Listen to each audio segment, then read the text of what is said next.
जब भी कोई खुशखबरी आती है तो उसे सबसे पहले परिवार के साथ बांटा जाता है। आपके साथ हमारा रिश्ता भी परिवार जैसा है, इसलिए हमारे आज के अगले विश्लेषण से पहले आपको एक अच्छी खबर के बारे में जानकारी देना चाहते हैं। डीएनए में पश्चिमी उत्तर प्रदेश के 6 जिलों में हिंडन नदी के पानी से हो रहे कैंसर पर हमारी सीरीज का एक बड़ा असर हुआ है। उत्तर प्रदेश के कृषि उत्पादन आयुक्त ने 6 जिलों के जिला अधिकारियों को यह निर्देश जारी किया है और उन्होंने हिंडन नदी से लगे गाजियाबाद, बागपत, सहारनपुर, मेरठ, मुजफ्फरनगर और शामली के जिला पंचायत अधिकारी और जल निगम के अफसरों को एक टीम बनाने के निर्देश दिए हैं। इसके अलावा उन सभी हैंडपंप्स को सील किए जाने या उखाड़ने के निर्देश दिए गए हैं जिन पर लाल रंग से लिखा गया था कि ये पानी पीने के योग्य नहीं है। इन जिलों के गांवों में रहने वाले लोगों को राहत देने के लिए पीने के पानी की वैकल्पिक व्यवस्था किए जाने के आदेश भी दिए गए हैं और साथ ही गांव के लोगों को ये जानकारी दिए जाने के निर्देश दिए गए हैं कि वो उन हैंडपंप्स के पानी का इस्तेमाल ना करें। अच्छी सेहत बनाए रखने के लिए अच्छा भोजन करना बहुत जरूरी है। आयुर्वेद के अनुसार युक्ताहार यानी उचित भोजन स्वास्थ्य और विकास को बढ़ावा देता है, जबकि अयुक्ताहार यानी अनुचित भोजन गंभीर बीमारियों की वजह बनता है। हमें आपकी सेहत का हमेशा ख्याल रहता है और इसीलिए डीएनए में हम अक्सर आपको जागरूक करने वाले विश्लेषण दिखाते रहते हैं। पिछले 2 दिनों में हमने आपको और आपके पूरे परिवार को सावधान करने वाली एक ऐसी ही खबर का विश्लेषण किया है। हमने ग्राउंड रिपोर्टिंग की मदद से आपको ये जानकारी दी कि कैसे पश्चिमी उत्तर प्रदेश के 6 जिलों में बसे करीब 154 गांवों की आबादी कैंसर वाला धीमा जहर खाने पर मजबूर है, क्योंकि उसके पास इसके अलावा कोई दूसरा विकल्प है ही नहीं।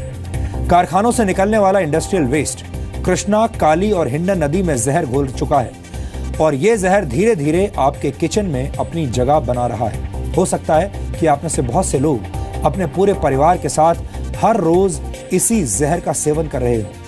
अपनी कैंसर यात्रा सीरीज की तीसरी रिपोर्ट दिखाने से पहले आज हम आपसे ये अपील करना चाहते हैं कि आप पेन और पेपर लेकर बैठें और नोट करें कि आप हर रोज कौन कौन सी जहरीली सब्जियों का सेवन कर रहे हैं।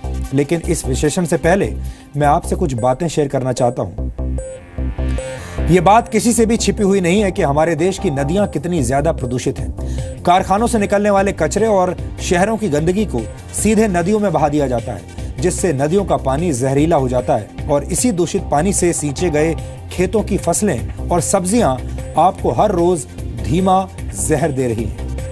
Indian council of agricultural research की एक रिपोर्ट के मुताबिक नदियों के किनारे उगाई जाने वाली 50% फसलों में विषैले तत्व पाए जाने की आशंका रहती है। इसके अलावा कीटनाशकों और रसायनों के इस्तेमाल ने भी फसलों को जहरीला बना दिया है। अनाज ही नहीं, दलहन, फल और सब्जियों में भी रसायनों के प्रयोग की वजह से विषैले तत्व पाए जाते हैं जो स्वास्थ्य के लिए बेहद हानिकारक है। एक दूसरे रिसर्च के मुताबिक नदियों के किनारे उगाई जाने वाली सब्जियों में जहां एक तरफ पेस्टिसाइड्स यानी कीटनाशक मौजूद होते हैं, वहीं दूसरी तरफ कैडमियम, लेड, कॉपर, क्रोमियम और नाइट्रेट जैसी खतरनाक धातुएं भी सब्जियों को जहरीला बनाती हैं। ये कीटनाशक और हैवी मेटल्स शरीर को बहुत नुकसान पहुंचाते हैं। आपको बताना चाहूंगा कि सब्जियां तो पाचन तंत्र के जरिए हजम हो जाती हैं, लेकिन कीटनाशक और धातुएं शरीर के संवेदनशील अंगों में इकट्ठा होते रहते हैं, जो आगे चलकर गंभीर बीमारियों की वजह बनते हैं, जैसे कि कैंसर। इस प्रकार के जहरीले तत्व आलू, पालक, फूल गोभी, बैंगन और टमाटर की दूषित फसलों में पाए जाते हैं। स्वास्थ्य विशेषज्ञों का मानना है कि नदियों में मौजूद खतरनाक केमिकल्स लगातार अनाज, फल और सब्जियों के साथ इंसान के शरीर में प्रवेश कर रहे हैं और ये देश के ज्यादातर हिस्सों में हो रहा है। ये समस्या सिर्फ एक इलाके तक सीमित नहीं है। फलों और सब्जियों को अच्छी तरह से धोने से उनका ऊपरी हिस्सा तो साफ हो जाता है और आप में से बहुत सारे लोग ऐसा करते भी होंगे, लेकिन इन सब्जियों में मौजूद विषैले तत्वों को बाहर निकालने का कोई तरीका नहीं और इसी धीमे जहर से लोग कैंसर, हृदय रोग, पैरालिसिस, बोन डिफॉर्मिटीज के शिकार हो रहे हैं।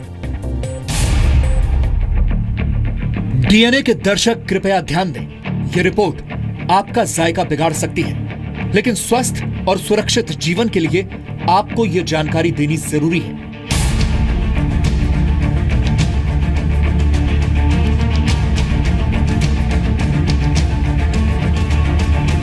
ऐसे केमिकलों का छिड़काव इसके ऊपर किया हुआ है कि कोई भी विषैला कीड़ा, जैसे कि सांप है आपका, वो इसमें घुस नहीं पाएगा।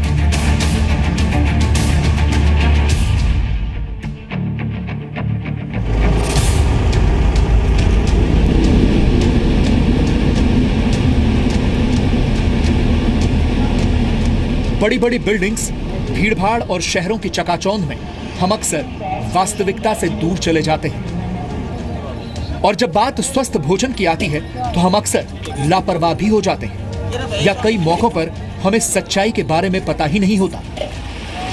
पिछले 2 दिनों में आपने पश्चिमी उत्तर प्रदेश के 6 जिलों के 154 गांवों में कृष्णा, काली और हिंडन नदी के जहरीले प्रकोप की तस्वीरें देखी। लेकिन आज हम आपके बेहद करीब आ गए हैं। यानी अगर आप दिल्ली या उससे सटे इलाकों जैसे नोएडा या गाजियाबाद में रहते हैं तो ये रिपोर्ट आपकी रातों की नींद छीन सकती है। देश की राजधानी दिल्ली से महज 15 से 20 किलोमीटर दूर गाजियाबाद जिले का एक गांव है मोटी, और वो गांव हिंडन नदी के ठीक किनारे बसा है।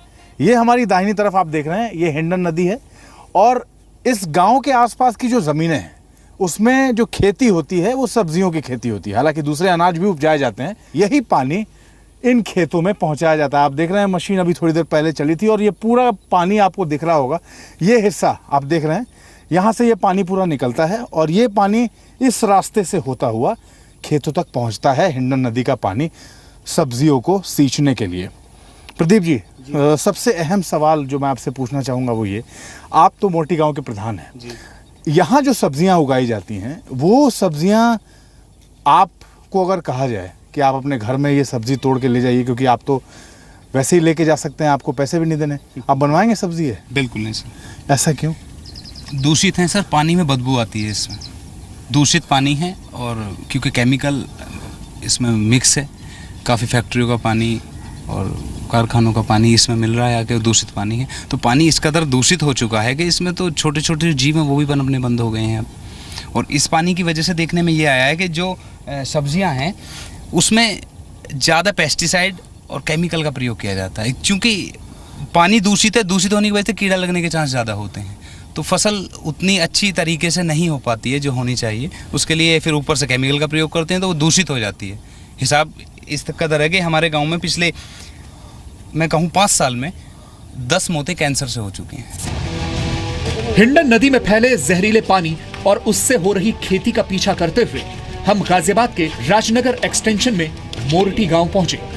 अभी हम खेत की तरफ बढ़ ही रहे थे कि अचानक रास्ते में हमारी मुलाकात अपने ठेले पर ताजी सब्जियां ले जाते इस किसान से हुई। इसने जो बातें कही वो सुनकर हमारे पैरों के नीचे से जमीन खिसक गई। ये बताओ, ये जो सब्जियां तुमने निकाली, कौन कौन सी हरी सब्जी उगाते हो यहाँ? भिंडी, तोरी, घिया, मेथी, पालक, गोभी है, बैंगन। तो कितने खेतों में उगता, कितनी निकल जाती हैं सब्जियां एक दिन में? अरे खेत का तो कोई भरोसा नहीं है। 50 किलो भी निकले आवे, कुंटल भी निकले आवे, हाँ। और 10 किलो भी निकले आवे। अच्छा, हिंडन के किनारे आप खेती कर रहे हैं, हाँ। और वहाँ जो फसल उगती है, जो सब्जियां उगती हैं, उसमें थोड़ा नुकसान इस पानी से भी होता है? नहीं, ऐसा नहीं है? नहीं, जो है हिंडन के पानी से और सब्जी बढ़िया कलरदार बनेगी उससे। अच्छा, ऐसा क्यों? उसमें जो है गंदगी की वजह से खाद का असर ज़्यादा रहता है। अच्छा, उससे जो है ये खाद आता है केमिकल वाला, वो कम लगता है सब्जियों में। तो तुम्हें कम डालना पड़ता है? हाँ, क्योंकि और जो बोर के पानी से वो ज़्यादा डालना पड़ता है। अच्छा, और इस जो हिंडन के नदी में जो खाद आ रहा है, जो केमिकल आ रहा है, उसकी वजह से तुम्हें कम खाद डालना पड़ता है। हाँ। तो तुम्हारे लिए तो आसानी हो गई। हाँ। कि इसी से पक जाती है सब्जी, मगर उसकी सब्जी में वो टेस्ट नहीं रहता है। टेस्ट नहीं रहता। हाँ, खाने में जो बोर के पानी की है वो हिंडन के पानी की बढ़िया नहीं है खाने में। लेकिन हिंडन के पानी से तो मैंने तुम कह रहे थे ना कि हाँ, उसमें फायदा, मगर ये नुकसान क्या भी है। फायदा क्या है? यही है कि खाद कम लगाना पड़ता है, बस ये फायदा। क्यों खाद कम क्यों लगाना क्योंकि पड़ता? उसका गंदा पानी है, तो गंदा पानी की वजह से जो है गंदगी से खेत में जान रहती है। हमें उस जगह पहुंचना था जहां कैंसर वाली थाली की खेती की जा रही थी, और जैसे ही हम हिंडन नदी के काले जहरीले पानी के करीब पहुंचे, दूध का दूध पानी का पानी हो गया। अगर इस ट्रैक को पकड़ के आप आगे तक चले जाएं तो हिंडन के किनारे जो भी गांव बसे हैं उसमें जो खेती होती है, जो सब्जियां उगाई जाती हैं, जो अन्न उगाया जाता है, वो इसी हिंडन के पानी से उसकी सिंचाई होती है। मैंने तो अपने गांव में एक अभियान चलाया है कि इस जो हमारे क्षेत्र में हिंडन किनारे जो सब्जियां उगाई जा रही हैं इन्हें ना खाएं। ना खाएं, बिल्कुल भी नहीं। हमने फैसला लिया कि हम इसी जगह पर उगाई जा रही सब्जियों का ऑन द स्पॉट विश्लेषण करेंगे। थोड़ी दूरी पर हमें हरी हरी मिर्च की फसल दिखाई दी। लेकिन इस मिर्च का सच ये था कि ये न सिर्फ तीखी थी बल्कि जहरीली भी थी। हिंडन नदी के किनारे मिर्च की खेती हुई है और ये पूरा आगे तक जो आप देख रहे हैं ये मिर्च की फसल तैयार है और फसल ऑलमोस्ट तैयार है। अब इसे यहाँ से तोड़ के और किसान ले जाएंगे बेचने के लिए। प्रदीप जी हमारे साथ हैं। प्रदीप जी, आप बड़ी इंटरेस्टिंग चीज़ बता रहे थे कि यहाँ इन खेतों में, जो खेतों के बीच में किसान रहते हैं वो रात को भी घुस जाते हैं इसमें।